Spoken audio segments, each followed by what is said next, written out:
Hello everyone, welcome back to my YouTube channel. आशा करता हूँ सभी स्वस्थ होंगे। तो बेसिकली आज हम अपना कंप्यूटर, जो हमारा कंप्यूटर ऑपरेटिंग सिस्टम का जो पार्ट है, उसको सेकंड को डिस्कस कर रहे हैं।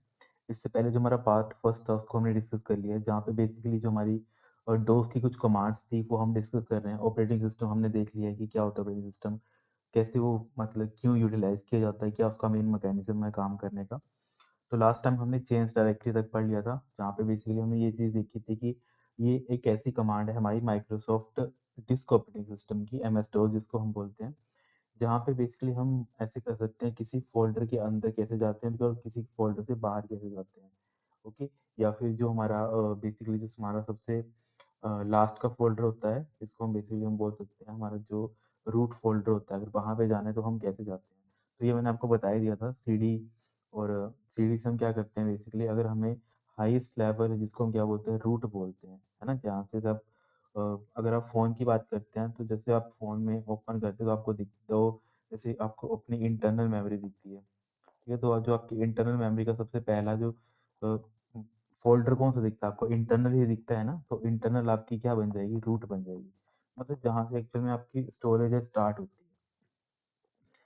और इसके अलावा सी डी डबल डॉट मैंने बता दिया था कि जिससे आप एक डायरेक्टरी ऊपर जाते हो। जैसे मान लेते हैं आपका फ़ोन के अंदर इंटरनल एक मतलब रूट डायरेक्टरी है, उसके अंदर आपकी कुछ फ़ोल्डर्स बने हैं। फ़ोल्डर ए बना है, उसके बाद आपका फ़ोल्डर बी बना है, ठीक है, इसके अलावा आपका फ़ोल्डर आपका सी बना है। और ए के अंदर मान लेते हैं, ए के अंदर एक और फ़ोल्डर बना है, उसका नाम एक्स है, ठीक है। ए के अंदर एक और फ़ोल्डर बना है, उसका नाम वाई है। और आप अभी करंटली कहाँ पे हो, सपोज कर लेते हैं आप अभी कहाँ पे हो, आप वाई पे हो। और अगर आपको वाई से ए में वापस जाना है, मतलब वाई फोल्डर से निकल के आपको इसके ऊपर अपने नेक्स्ट जो ऊपर वाला फोल्डर है उसके ऊपर जाना है, तो आप कौन सी कमांड यूज करते हो, सी डी डबल डॉट। आप बेसिकली क्या करोगे, सी डी डबल डॉट का यूज करोगे। इससे क्या होगा, आप वाई से निकल के कहाँ चले जाओगे, अपने ऊपर वाली डायरेक्टरी पे चले जाओगे, मतलब ए फोल्डर के ऊपर आप चले जाओगे। अभी आप वाई पे थे, और वाई से आप कहाँ पे चले जाओगे, ए के ऊपर चले जाओगे। तो ये आपका सी डी जो कमांड है वो ऐसे वर्क करती है। इसके अलावा नेक्स्ट आज हम यहाँ से डिस्कस कर लेते हैं हमारा रिमूव डायरेक्टरी से। अब रिमूव डायरेक्टरी क्या काम करती है, देखो, एक हमने चीज पढ़ी थी मेक डायरेक्टरी, है ना। मेक डायरेक्टरी क्या काम करती है, देखो, मेक का मतलब ही क्या होता है, बनाना। और रिमूव का मतलब क्या होता है, किसी चीज को डिलीट करना या फिर हटाना। तो बस इसका जो मेक डायरेक्टरी का उल्टा ही होता है हमारे पास रिमूव डायरेक्टरी। यहाँ पे बेसिकली हम क्या करते हैं, डायरेक्टरीज को डिलीट करते हैं। चाहे तो आप किसी डायरेक्टरी को डिलीट करो, या तो आप बेसिकली जो भी, अब एक चीज आपने याद रखनी है, जब आपकी रिमूव डायरेक्टरी है इसमें कुछ कंडीशन होती है। जैसे कोई भी डायरेक्टरी है, मतलब कोई भी आपका फोल्डर है, मान लेते हैं ए फोल्डर है, ये फोल्डर हमेशा एम्प्टी होना चाहिए, मतलब खाली होना चाहिए। अगर मान लेते हैं पहला कंडीशन है ये एम्प्टी है, तब तो आप सिंपली आर डी कमांड लिखोगे, आर डी के आगे ए लिखोगे, तो इसका मतलब है ये डायरेक्टरी डिलीट हो जाएगी। दूसरा केस क्या बनता है, आपके पास डायरेक्टरी है पर इसके अंदर कुछ फाइल्स पड़ी हैं, ठीक है, फाइल वन फाइल टू पड़ी है। तो आपको क्या करना पड़ेगा, सबसे पहले इन फाइल्स को डिलीट करना पड़ेगा, फिर लास्ट में जाके आप इसको डिलीट कर पाओगे, है ना। तो ये होता है इन दोनों में डिफरेंस। तो जो रिमूव डायरेक्टरी कमांड है, एग्जाम में पूछा भी आ सकता है कि वो सिर्फ और सिर्फ मतलब फाइल्स के साथ किसी डायरेक्टरी को रिमूव कर सकती है। तो आपने उस टाइम पे बताना है कि नहीं कर सकती है, वो एम्प्टी फाइल्स को डिलीट करती है, मतलब बेसिकली रिमूव करती है डायरेक्टरी को। पर इसमें एक स्पेशल केस आता है, अगर उन्होंने ऑप्शन दे रखा हो कि अगर आप, यूजर क्या करे, यूजर ने अगर डेल ट्री कमांड की हेल्प से क्या किया है, उसकी फाइल्स को या फिर डायरेक्टरी को रिमूव करना है, तो उससे पहले यूजर को कौन सी कमांड यूज करनी है, मतलब डायरेक्टरी को रिमूव करने से पहले उसको क्या करना पड़ेगा, जो भी ट्री बनी है, मतलब ट्री के मतलब ए के अंदर, ए फोल्डर के अंदर फाइल ए भी है फाइल टू भी है। तो जो इसका ये ट्री बनी है, मतलब एक एक्चुअल में होता क्या है, जैसे ए मान लेते हैं, ए के अंदर दो शाखाएं हैं, एक शाखा फाइल वन है, दूसरी शाखा हमारी फाइल टू है। तो देखो ये एक ट्री टाइप स्ट्रक्चर बन रहा है, जैसे हमारा पेड़ होता है, इसकी आगे ब्रांचेज होती है। तो उस ब्रांचेज को उनको पहले डिलीट करना पड़ेगा, तो उसके लिए बेसिकली डिलीट ट्री कमांड का यूज कर सकते हैं। तो उसको यूज करने के बाद आप आर डी कमांड का यूज करोगे, मतलब होगा क्या, जैसे आप डेल ट्री करोगे तो ये जो ब्रांचेज है या फिर जितनी भी फाइल्स है वो ऑटोमेटिकली डिलीट हो जाएंगी। तो फोल्डर आपका खाली हो गया, तो जैसे फोल्डर खाली हो गया तो आप कमांड यूज करोगे आर डी। इससे होगा आपकी डायरेक्टरी ए है या फिर जो आपका फोल्डर ए है वो क्या हो जाएगा, डिलीट हो जाएगा। ठीक है, तो ये कुछ यहाँ पे बेसिक इसके रिगार्डिंग जो एग्जाम में जो पूछी जाती है रेलिवेंट है। फिर इसमें जो इम्पोर्टेंट है नेक्स्ट हमारी आईपी कॉन्फ़िग।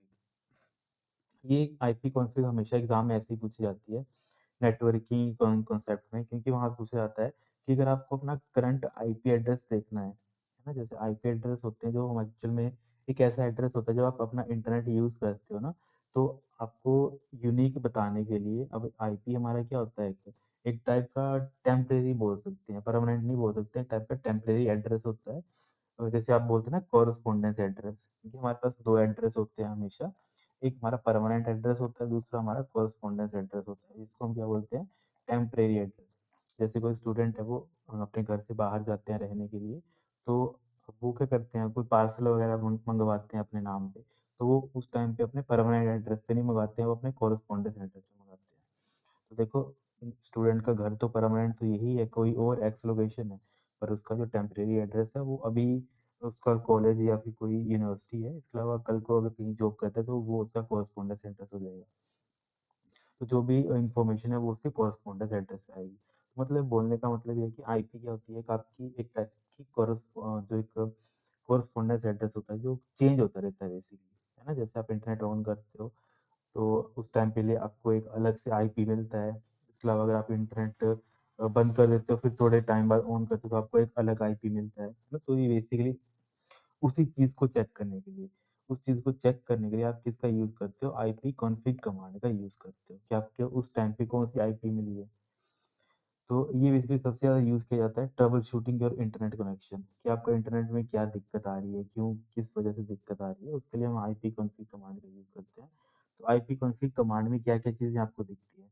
जब भी आप अपनी आईपी कॉन्फ़िग कमांड यूज़ करोगे, ठीक है, हमने एक चीज़ पहले बताई थी, डोस में क्या होता है, आपको एक इंटरफ़ेस मिलता है ऐसे करके, जहाँ पे सिंपली आप क्या करते हो, कमांड लिखते हो। मतलब यहाँ पे एक लोकेशन होती है, यहाँ पे आप कमांड लिखते हो। तो अगर यहाँ पे आप लिखोगे आईपी कॉन्फ़िग, तो इसकी आउटपुट क्या आएगी, इसकी आउटपुट में आपका यहाँ पे आईपी एड्रेस आएगा एक तो, ठीक है, मतलब काफ़ी चीज़ें आती हैं।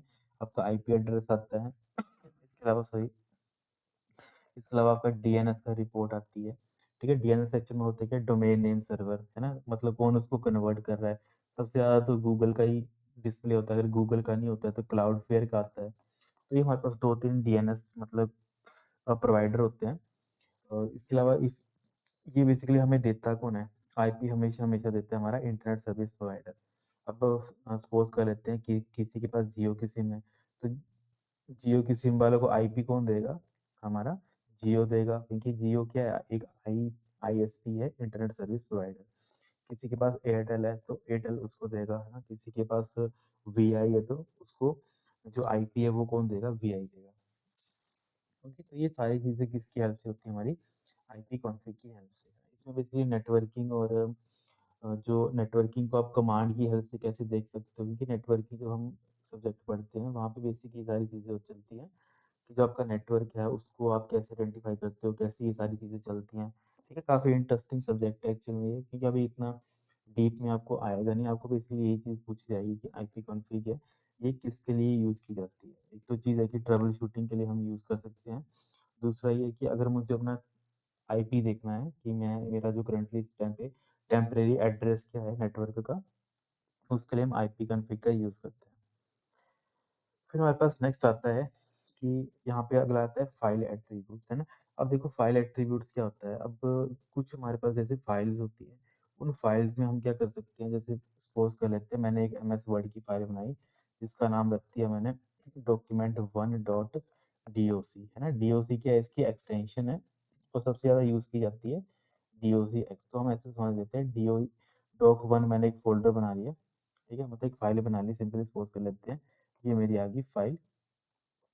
अब इस फाइल में मैं क्या चाहता हूँ कि सिर्फ जो पर्सन है, कोई भी पर्सन है वो सिर्फ उसको रीड कर पाए, ठीक है, कुछ बाकी कुछ ना कर पाए, मतलब उसको देख ले ओपन करके, उसमें अपनी एडिटिंग ना कर पाए, अपनी तरफ से कुछ टेक्स्ट ऐड ना कर पाए।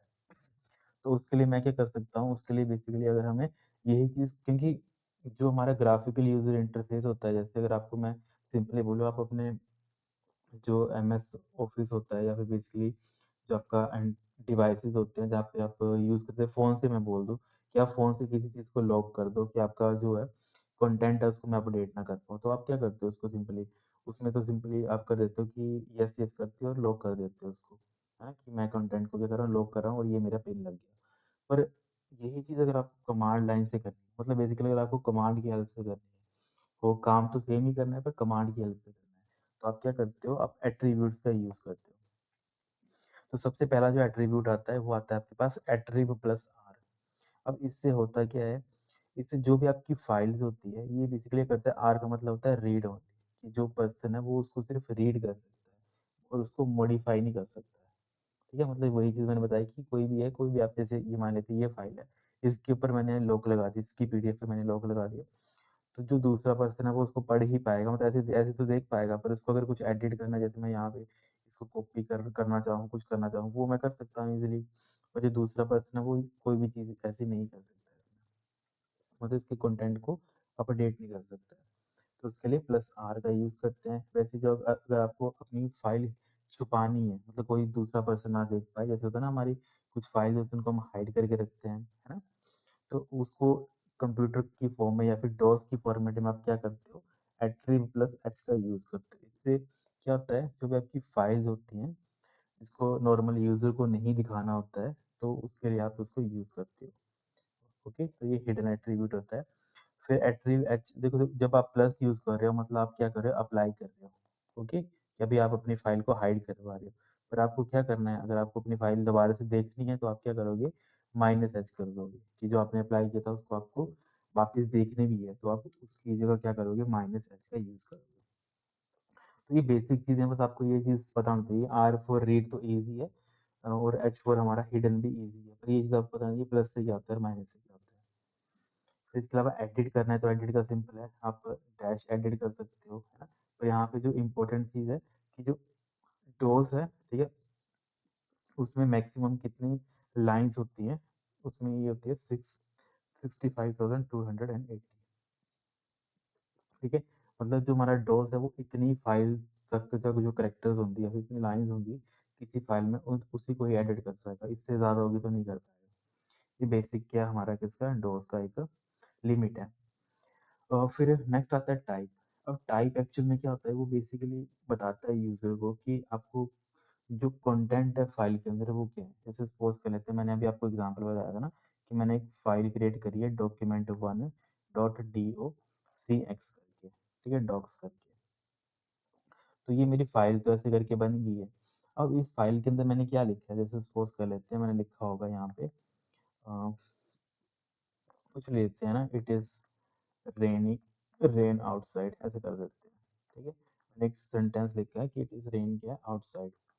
तो अगर मुझे इस कंटेंट को देखना है, अब मुझे फाइल को नहीं देखना है, मुझे इस कंटेंट को देखना है, इट इज रेन आउटसाइड। इसको मैं कैसे देखूंगा, इसको देखने के लिए मुझे कौन सी कमांड यूज करनी पड़ेगी, मुझे टाइप कमांड यूज करनी पड़ेगी। ओके, तो टाइप कमांड क्या करती है, बेसिकली किसी फाइल के अंदर का कंटेंट देखने के लिए हम यूज करते हैं। तो हम बेसिकली मैं क्या करूंगा, मैं कमांड लिखूंगा टाइप, टाइप के आगे मैं क्या करूंगा, उस फाइल का नाम लिखूंगा जो उसके कंटेंट मुझे देखने हैं। तो टाइप के अंदर मैं लिखूंगा doc1.docx। जैसे मैं यहाँ पे एंटर प्रेस करूंगा तो मुझे आउटपुट, मुझे क्या दिखेगी, मेरी आउटपुट, मुझे आउटपुट यहाँ पे दिख जाएगी, इट इज रेन आउटसाइड। मतलब जो भी मेरा कंटेंट होगा ना इस फाइल के अंदर वो मुझे यहाँ पे दिख जाएगा। तो आपको आई होप ये बेसिक चीज़ है, ये समझ आ गई होगी टाइप कमांड करती क्या है। और फिर नेक्स्ट आता है कॉपी, मतलब है कुछ नहीं, सब चीज़ें इजी हैं जो आप मतलब ग्राफिकल यूजर इंटरफेस में करते हो, जैसे आप फोन पे या फिर अपने लैपटॉप या फिर अपने कंप्यूटर पे आप क्या करते हो, कॉपी पेस्ट करते हो, मूव करते हो, फाइल डिलीट करते हो, फाइल्स को हाइड करते हो। बस वही चीज़ आप कमांड के थ्रू सीख रहे हो कि आपको कमांड के थ्रू कैसे वो चीज़ें करनी है। ओके, और फिर जैसे कॉपी कमांड, कॉपी कमांड क्या करेगा, इजी है, समझ आ रहा है कि अगर आपको एक फाइल को कॉपी करना है, एक या एक से ज़्यादा फाइल को कॉपी करना है किसी दूसरी लोकेशन में, है ना, तो उसके लिए आप क्या करते हो, कॉपी कमांड का यूज़ करते हो। अब यहाँ पे एक चीज़ आती है कि अगर आपको कॉपी करनी है all file in a current directory to the floppy disk drive, ठीक है, मतलब सिंपल बोलने का मतलब है कि अगर आपको अ, एक पूरी की पूरी ड्राइव का, सपोज कर लेते हैं आपके पास एक फोल्डर है, ठीक है, एक डायरेक्टरी का समझ लेते हैं, इस डायरेक्टरी का नाम है ए, है ना। इस डायरेक्टरी ए के अंदर क्या है, बड़ी सारी फाइल्स हैं। इसमें फाइल मेरी वन है, फोल्डर वन है, फोल्डर टू है, फोल्डर थ्री है, फोल्डर फोर है, फोल्डर फाइव है, और फोल्डर मेरा सिक्स है, मतलब इतनी सारी मेरे पास फाइल्स पड़ी हैं। तो मैं चाहता हूँ कि ये मैं सारी की सारी फाइल्स को एक साथ ही उठाऊँ, कॉपी करूँ और इसको कहीं दूसरी लोकेशन पे पेस्ट कर दूँ। अब यहाँ पे फ्लॉपी डिस्क ड्राइव लिखा है, तो आप किसी भी ड्राइव में, मतलब कोई भी एक्स वाई जेड कोई भी ड्राइव है, उसके अंदर आप क्या कर पाओ, उसको पेस्ट कर पाओ। यहाँ से उठाया, कॉपी किया और यहाँ पे इसको पेस्ट कर दिया। तो इसके लिए आपको क्या कमांड यूज करनी पड़ती है, आप लिखोगे कॉपी, हम लिखोगे कॉपी, और यहाँ पे ये आपको याद रखना है, आप ये वाला सिंबल जरूर यूज करोगे, एस्ट्रिक सिंबल, क्योंकि एस्ट्रिक एक्चुअल में बताता है कि जो भी कंटेंट है वो आप सारा का सारा सेलेक्ट करना करना चाहते हो। ठीक है, उसके अलावा यहाँ पे आप ए यूज करोगे, मतलब ए फॉर एग्जाम्पल लेते हैं, जो हमारा यहाँ पे ए है, इसका सारा का सारा कंटेंट आप क्या करोगे, बेसिकली कॉपी करोगे। तो इससे होगा कि जितने भी हमारे पास ये फोल्डर्स बने हैं, वो किसी दूसरी जगह जाके क्या हो जाएंगे, कॉपी हो जाएंगे। ये यहाँ पे भी 1 आ जाएगा, 2 आ जाएगा, 3 आ जाएगा, मतलब इसका रेप्लिका यहाँ पे आ जाएगा। तो ऐसे करके जो हमारा कॉपी कमांड है वो वर्क करता है। और फिर इसके आगे जो हमारे पास कॉपी के नेक्स्ट दे रखा है, कॉपी आप और क्या चीज़ कर सकते हो, आपको क्या लगता है और आप क्या चीज़ कॉपी कर सकते हो।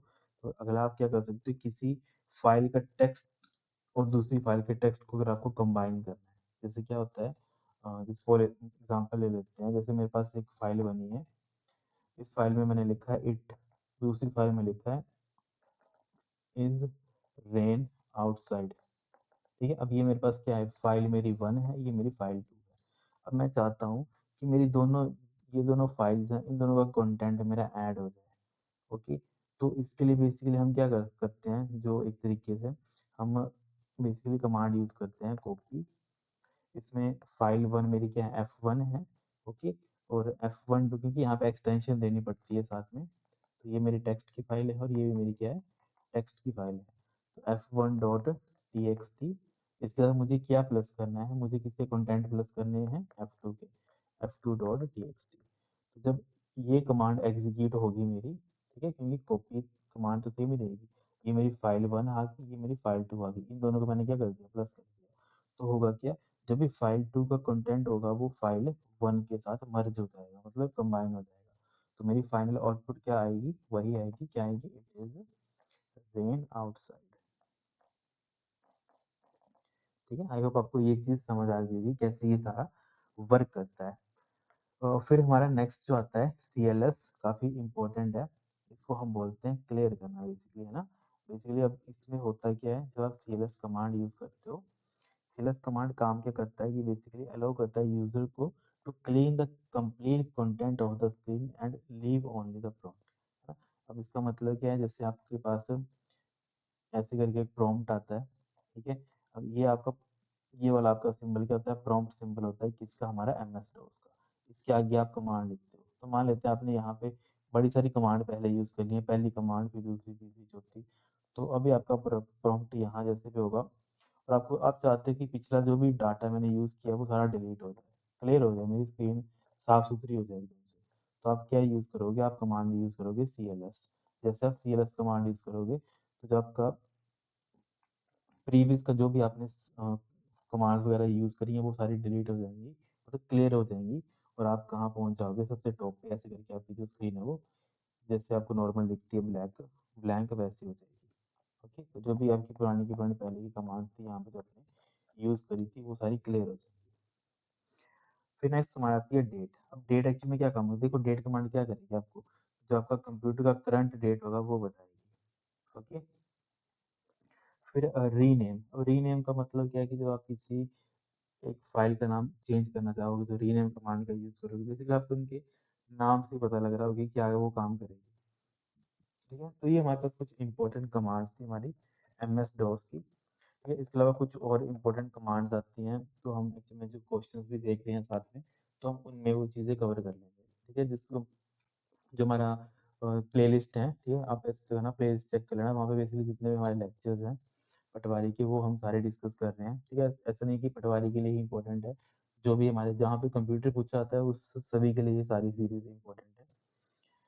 और फिर आज हम नेक्स्ट देख लेते हैं हमारे पास विंडोज ऑपरेटिंग सिस्टम।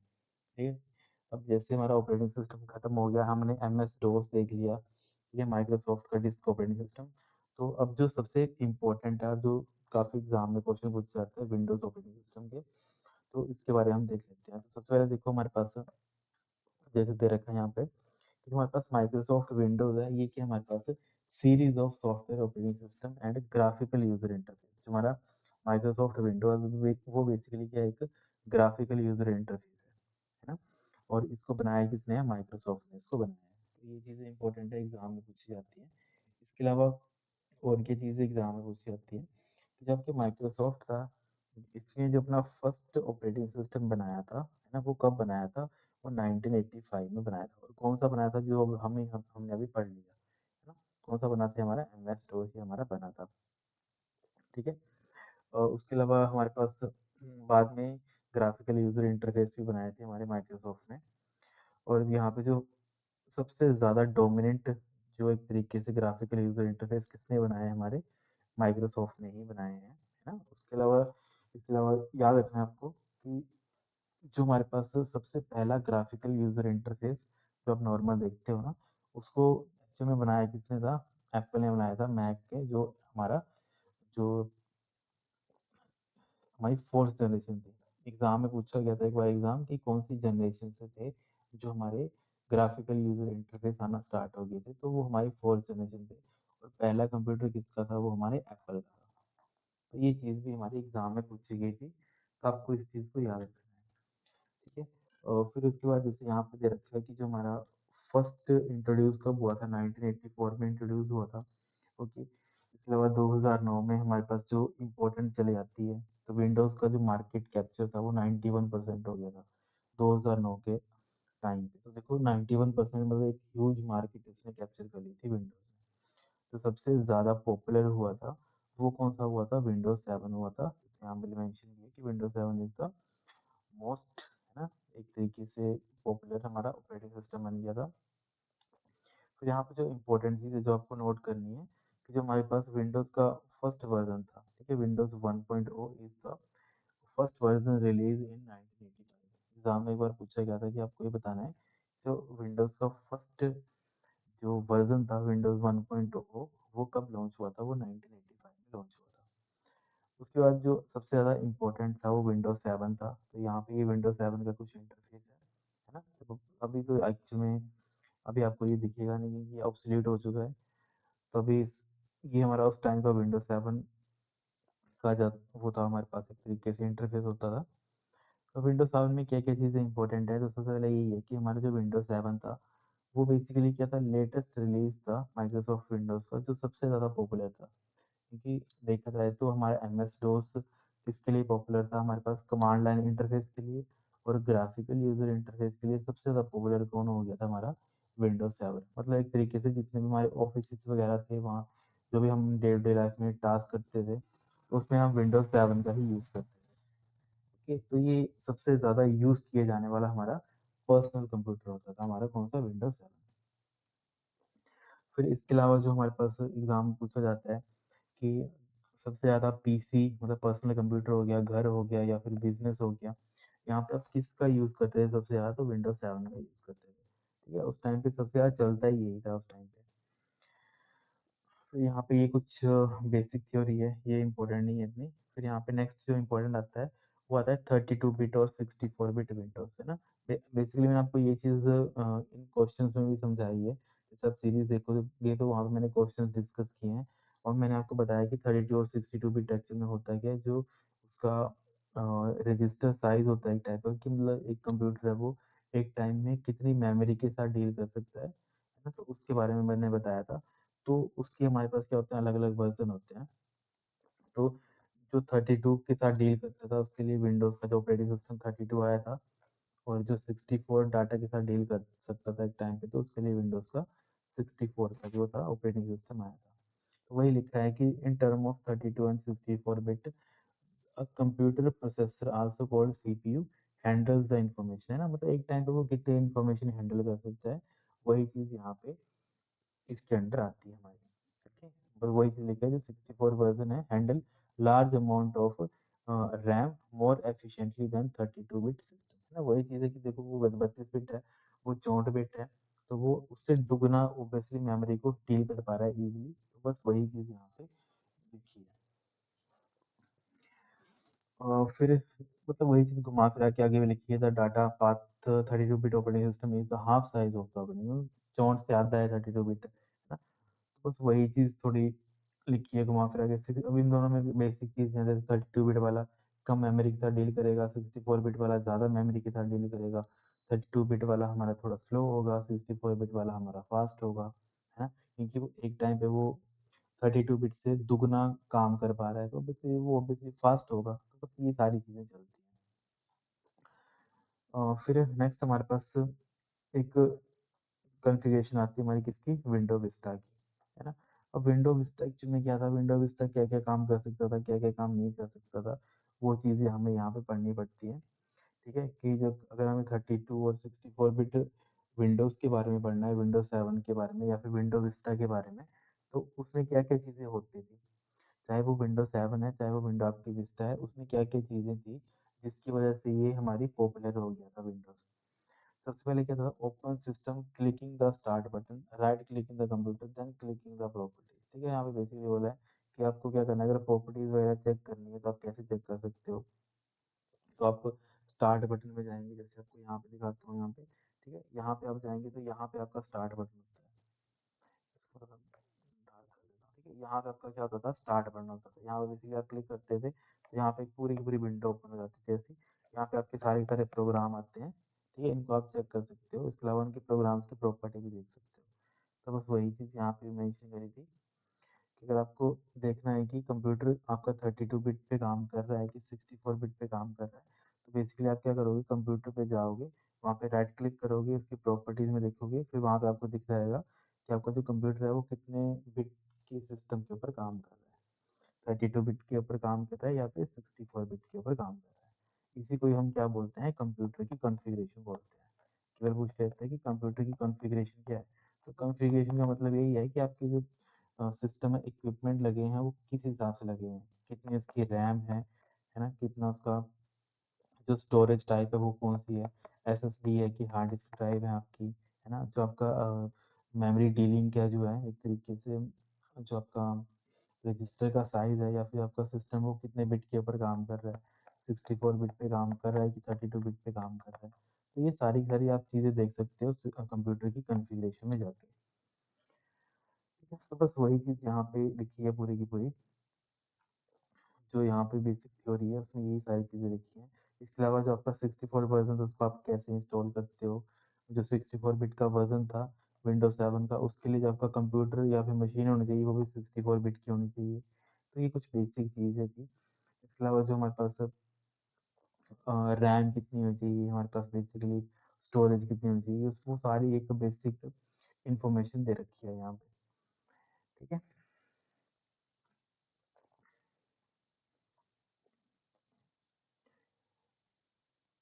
फिर यहाँ पे जो इम्पोर्टेंट, क्योंकि हम सारा इम्पोर्टेंट चीज़ें देखेंगे, और फिर यहाँ पे जो हमारे पास इम्पोर्टेंट है कि डिफरेंस क्या था हमारे एम एस डोस और विंडोज़ के बीच में। ये तो आपको याद रखना है कि जो हमारा डिस्क ऑपरेटिंग सिस्टम था और जो हमारा विंडोज़ है, ये दोनों के दोनों ऑपरेटिंग सिस्टम है, ठीक है, चाहे वो डोस है चाहे वो विंडोज़ है, ये दोनों टाइप ऑफ के हैं ऑपरेटिंग सिस्टम है। और किसके द्वारा दिए गए थे, ये हमारे माइक्रोसॉफ्ट माइक्रोसॉफ्ट के द्वारा ही हमारे दिए गए थे, हमारे कौन से, डोस और हमारा विंडोज़।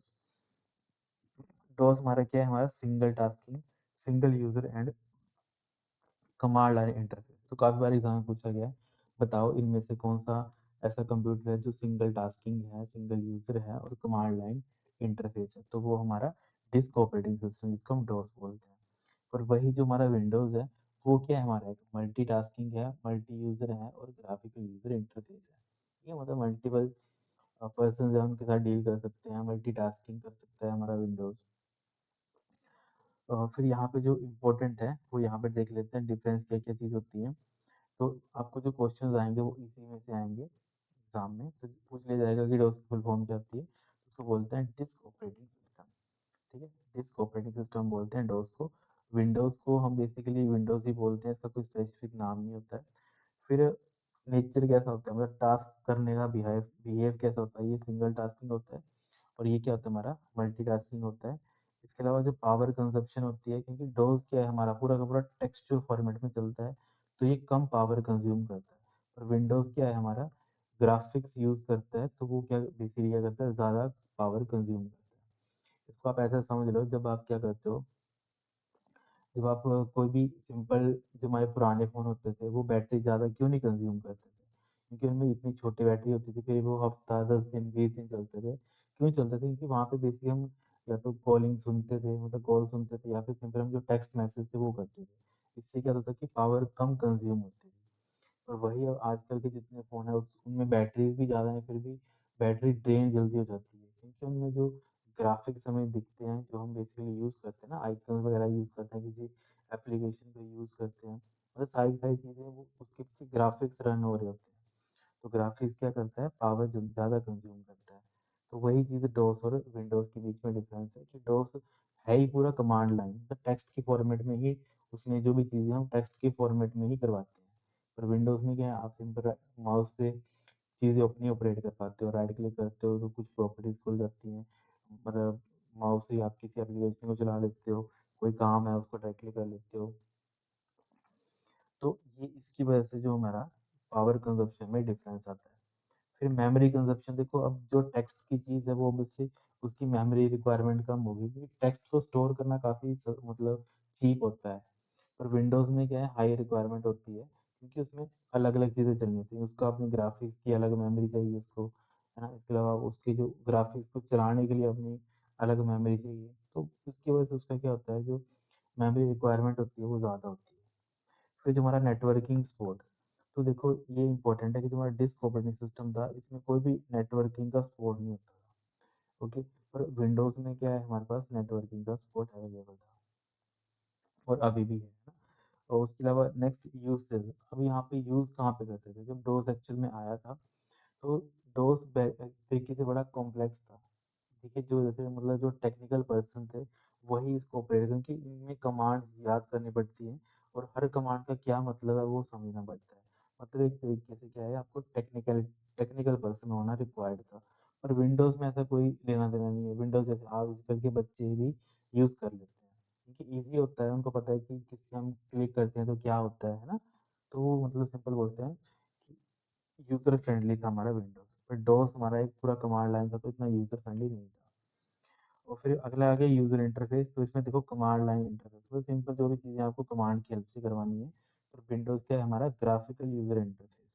ठीक है, कि आप मतलब आइकन्स वगैरह होते हैं ग्राफिकल यूजर इंटरफेस में, तो आप बेसिकली आइकन के ऊपर क्लिक करते हो, जो भी करते हो उसके बिहाफ पे एक्शन परफॉर्म होते हैं। और फिर मल्टीमीडिया आता है, मल्टीमीडिया क्या होता है, मल्टीमीडिया सपोर्ट नहीं था हमारा एम एस डोस में, तो विंडोज़ में सारी चीज़ें चलती हैं। अब विंडोज़ में आप गेम खेल लेते हो, वीडियो देख सकते हो, गाने भी सुन लेते हो ना, तो ये सारी मल्टीमीडिया आप परफॉर्म कर सकते थे, पर डोस में ऐसा कोई भी सिस्टम नहीं था। फिर जो नेक्स्ट था स्पीड, तो जो हमारी डॉस की कमांड एग्जीक्यूशन है वो क्या है, फास्ट है हमारी विंडोज से। ठीक है, जो चीज़ देखो टेक्स्ट होगा, ऑब्वियसली मैंने आपको ये चीज़ समझाई थी, जो सिंपल कोई चीज़ टेक्स्ट में लिखी है तो टेक्स्ट की कोई चीज़ वो जल्दी एक तरीके से सेंड हो जाती है, या फिर शेयर हो जाती है, या फिर एग्जीक्यूट हो जाती है। पर वही चीज़ कोई एक तरीके से ग्राफिक की कोई चीज़ है, वो थोड़ा टाइम लेती है ना। तो इसी चीज़ से क्या है, ये हमारा डॉस से क्या होती है, एक तरीके से लेस हमारी उसकी स्पीड क्या होती है, कम होती है। फिर हमारे पास मल्टी विंडो, तो डोस में हमारे से हमेशा सिंगल विंडो आती थी, जैसे आप देखते ना, उसमें सिंपल एक आपकी विंडो दिखती है जहाँ पे आप कमांड लिखते थे। तो जो हमारा विंडोज होता है इसमें मल्टीपल विंडोज खुल जाती है, जैसे आप करते ना अभी, यहाँ पे मान लेते एक आपने स्क्रीन ओपन करी, इसको आपने मिनिमाइज कर दिया, यहाँ पे कर दिया, दूसरी स्क्रीन आपने यहाँ पे रख दी, है ना, तो तीसरी स्क्रीन मान लेते आपने यहाँ पे रख दी, तो आप क्या करते हो, मल्टीपल स्क्रीन यहाँ पे यूज कर सकते हो। पर ऐसा डोस के टाइम पे ऐसा कंसेप्ट नहीं था। तो ये हमारी बेसिक जो चीज़ें थी, आई होप ये चीज़ आपको समझ आ गई होगी, क्या होता है, कैसे ये वर्क करता है। अब यहाँ पे कुछ एडवांटेज क्या होती है हमारे पास इसकी, है ना, advantage of Windows operating system. तो इनकी एडवांटेज क्या है, तो देखो विंडोज एक्चुअली में क्या होता है, जो यूज़र फ्रेंडली है, मतलब जिस बंदे को कमांड भी नहीं आती, कुछ भी नहीं आता है, वो भी क्या करता है, उसको ईजिली यूज़ कर पाता है। ओके, तो वही लिखा है, Windows application are design to allow several running program to coexist in the memory at the same time. है ना, मतलब सिंपली वही चीज़ है कि एक टाइम पे मल्टी जो भी पर्सन है वो मल्टीपल चीज़ें, जैसे आप एक टाइम पे व्हाट्सएप भी चला पा रहे हो, उस पे यूट्यूब भी चला पा रहे हो, उस पे मतलब कोई भी टेक्सचुअल इन्फॉर्मेशन आप कॉल भी कर पा रहे हो, तो ये सारी क्या है, एक तरीके से मल्टीपल जो प्रोग्राम्स है उनको एक साथ वर्क करवाने के लिए आप इजीली वर्किंग करवा सकते हो। जैसे मैंने आपको फ़ोन के बिहाफ पे बताया, क्योंकि सबसे ज़्यादा यूज़र है वो क्या यूज़ करते हैं, मोबाइल फ़ोन से यूज़ करते हैं, तो उसके बिहाफ पे वो इन चीज़ों को रिलेट कर पाते हैं। ठीक है, और इसके अलावा नेक्स्ट है जैसे Windows can switch between different application by sending data to the program when program, ठीक है, मतलब वही चीज़ है कि विंडोज में फंक्शनलिटीज होती हैं, एक एप्लीकेशन से आप दूसरी एप्लीकेशन पे जा सकते हो, है ना, तो सारी चीज़ें बेसिक वही है। इसके अलावा जो सबसे ज़्यादा इंपॉर्टेंट है वो है कि ग्राफिकल यूजर इंटरफेस, जो हमारा विंडोज है वो क्या करता है, ग्राफिकल यूजर इंटरफेस हमें प्रोवाइड करता है। अब ग्राफिकल यूजर इंटरफेस होता है क्या है, तो वही चीज़ है, देखो यहाँ पे आप देख रहे हो, जो भी यहाँ चीज़ आपको दिख रही है, ये आइकन दिख रहे हैं, ये आपको रिसाइकल बिन का बॉक्स दिख रहा है, ये आपको फोल्डर दिख रहा है ना, तो ये सारी की सारी जो भी चीज़ें हैं ये क्या है आपके पास, ग्राफिकल यूजर इंटरफेस ही है ये सारा, क्योंकि यहाँ पे सारा का सारा कमांड देखो कैसा दिख रहा है आपको, ग्राफिक्स ही दिख रहे हैं। और जो कमांड लाइन होगी वो क्या होगा, बस सिंपल ऐसे ऐसे करके होगा, और यहाँ पे आपको बोलेगा एंटर योर कमांड, जैसे आप कमांड एंटर करोगे उसके बिहाफ पे आगे वो चलेगा। तो ये डिफरेंस होता है हमारा इन दोनों के बीच में।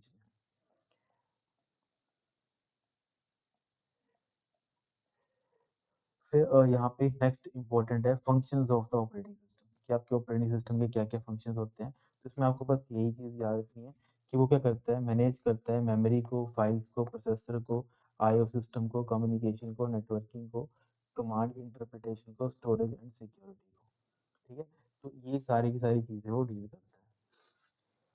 बस आपको एग्जाम में ये चीज़ याद रखनी है कि सिक्योरिटी डील करता है हमारा operating system, control over system performance को डील कौन करता है, हमारा ऑपरेटिंग सिस्टम, ठीक है। इसके अलावा थ्योरी अगर आपको पढ़नी हो तो आप इसको रोक के पढ़ लेना, पर ज़्यादा इंपॉर्टेंट नहीं है।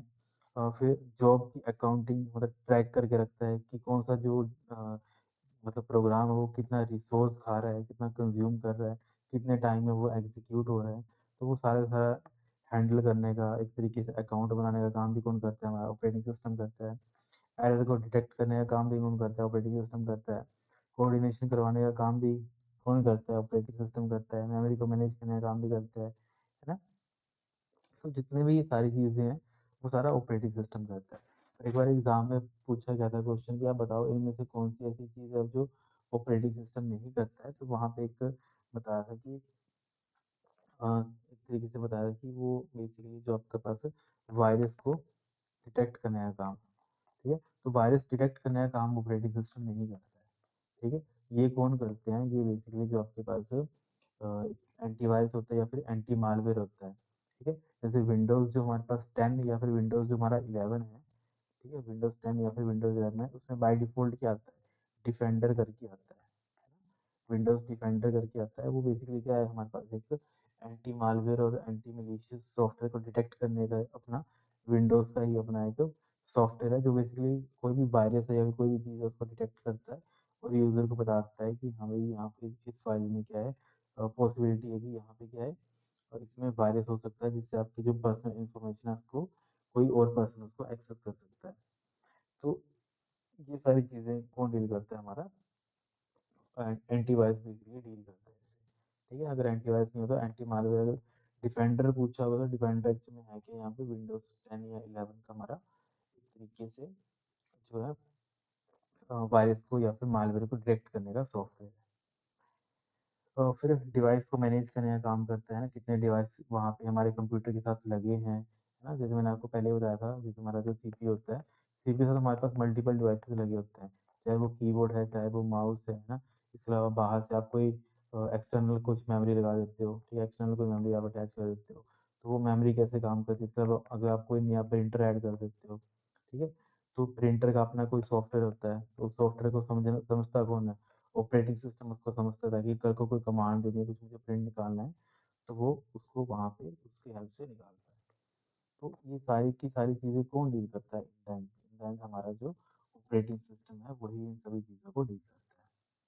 फिर फाइल मैनेजमेंट का काम भी वही करता है ऑपरेटिंग सिस्टम हमारा। तो ये कुछ बेसिक चीज़ें हैं जो आपके एग्जाम में पूछी जाती हैं, ठीक है। तो आज के लिए हम इतने रखते हैं, कल हम इसका देख लेंगे, हमारा बूटिंग के बारे में देख लेंगे कि क्या होती है बूटिंग। तो बेसिकली हमारी 2 टाइप्स की होती है, इनको हम कल देख लेते हैं। इसके अलावा आज के लेक्चर में कोई भी डाउट होता है, कुछ होता है, तो आप मुझे नीचे कमेंट कर देना। और इसके अलावा कुछ और ऐसे कुछ क्वेश्चन भी हमने अभी पढ़े हैं, ठीक है, जो मतलब मोस्ट इम्पोर्टेंट कंप्यूटर एमसीक्यूज करके मैंने डाले हैं, आपकी सीट में भी ऐड कर दिए मैंने, तो उनको भी आप चेक कर लेना क्योंकि वो भी इम्पोर्टेंट है आपके एग्जाम के लिए। ठीक है students, thank you so much, have a great day. इसके अलावा कुछ डाउट है, कुछ भी क्वेरी आती है तो आप मुझे नीचे कमेंट कर दिया करो।